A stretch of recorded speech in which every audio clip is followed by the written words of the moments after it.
In this experiment, we will see compare instruction.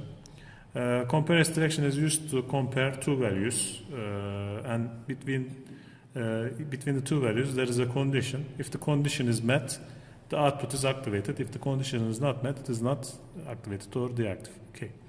In the first experiment, we have this waveform, and we will implement ladder circuit of this waveform. After third pass, the output will become active. But if we reach the fifth pass, if we give 5 passes, the output will become deactive. Similarly, after that, if we give another 2 passes, the output will become active, and so on. Okay, to implement this, we will use counters and compare instruction. Here, first, we will put our counter using the up counter CTU. Let's call it C0. Let's connect its up counter connection. This is connected to I00. Okay, and its output is, let's use memory 11 M11. Okay, and we will also connect this M11 to reset. Okay, and its PV value is 5. Okay, so if this counter reaches 5, this will become active and it will reset itself. Okay, but in the waveform, we must activate the output after 3 passes. To implement this, we must first get the current counter value. Okay, we can get it from this CV output here. You don't have to use this one, but for this implementation, we have to get the counter value. So we will use it. We have to store this counter value in the memory. For this, we will use the internal memory of the PLC. Remember that here M means the memory connections or memory signals, but this 1 plus 1 means just 1 bit. But here we need more than 1 bit to store the counter value. For this, we will use memory words. To use memory words, you just write MW. This means memory word, and the address. Let's use the address 100. Okay, now the counter value will be stored in the address MW100. Okay, so now using the compare instruction, we will compare the value of the MW100 with the current pass counter with a fixed value. Okay, if the condition is met, the output will be activated. So using again the right panel, under the comparator operations, here we have different operations. It is not equal. There is a not equal operation. There is equal operation, is equal, greater or equal, less than equal, and so on. Similar operations are possible. First, we must use, let's see, greater than or equal operation. Okay, let's put it. Sorry, not here. Let's open a branch here and put the operation again. All right. So in the upper side, you write the memory value that you want to compare. Let's write MW100. We will compare this value with the fixed value 3. So if MW100's value is greater or equal to 3, this will become active. But we must also put another compare instruction. It is less than or equal operation. Okay. Again, it is connected to MW100 and the count value is 4. Okay, and the output is again connected, and it's connected to Q00. Okay, so if the count value is between 3 and 4, so it means that it will be either 3 or 4. The output will become active. But for example, if it becomes 5, the output will become deactive, and also the counter will reset itself due to this preset value. Okay, so now let's download it onto the device, load it, and let's see the operation.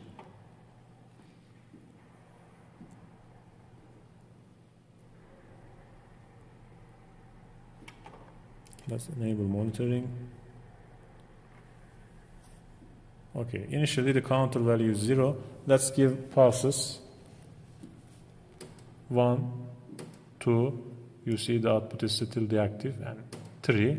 when we give 3 third pass, this is active, this is already active because less than 4, and output is active. If we give another pass, 4, still active. If it reaches to 5, you see this becomes deactive and automatically output becomes deactive and counter is also reset. This is the first task in the preliminary section. Okay, in the second part of the preliminary work, we have this waveform and we will implement this circuit.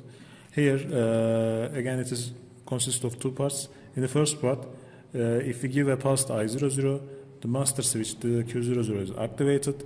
If we give another pass, it is still active, but if we give a third pass, it becomes deactive. This is the first part. In the second part, again, we have an input I01. If we give a third pass, Q01 becomes active. At the fourth pass, it becomes deactive. So for 3 pass, if you give 3 pass, it becomes active. At the fourth pass, it becomes deactive, and it is also controlled by the Q00. This circuit is similar to a circuit in the previous experiment, but here just the difference is that this one deactivates after 3 passes. Okay, so now let's see the ladder diagram on the software.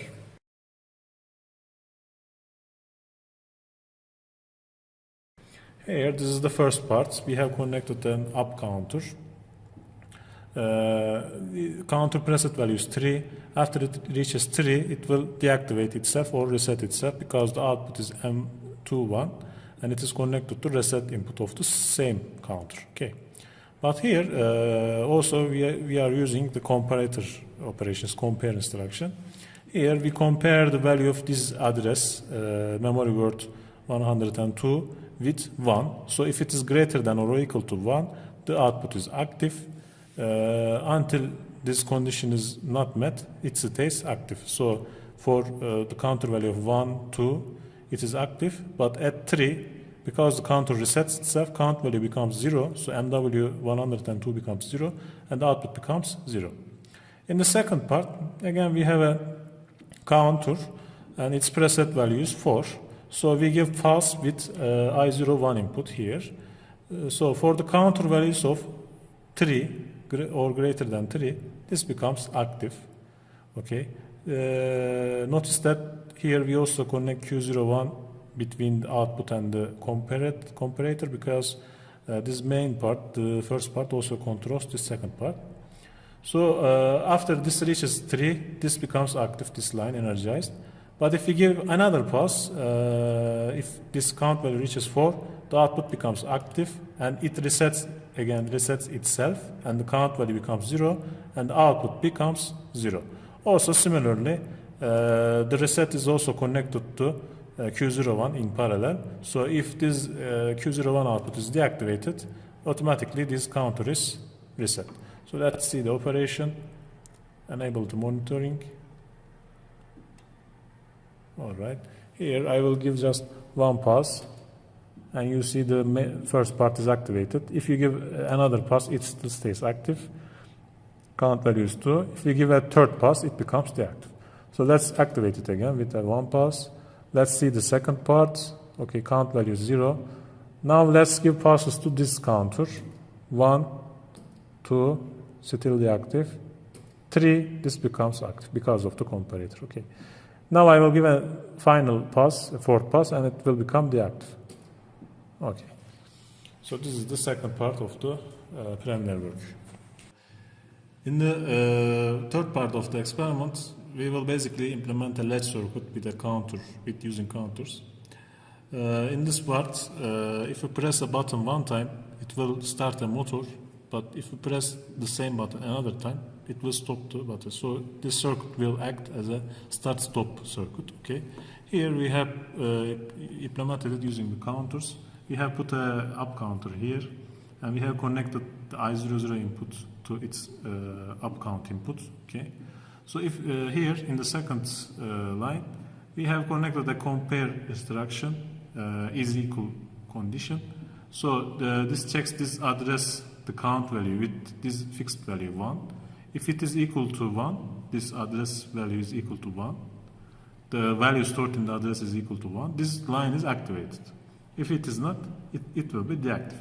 So if I give a pause to this one,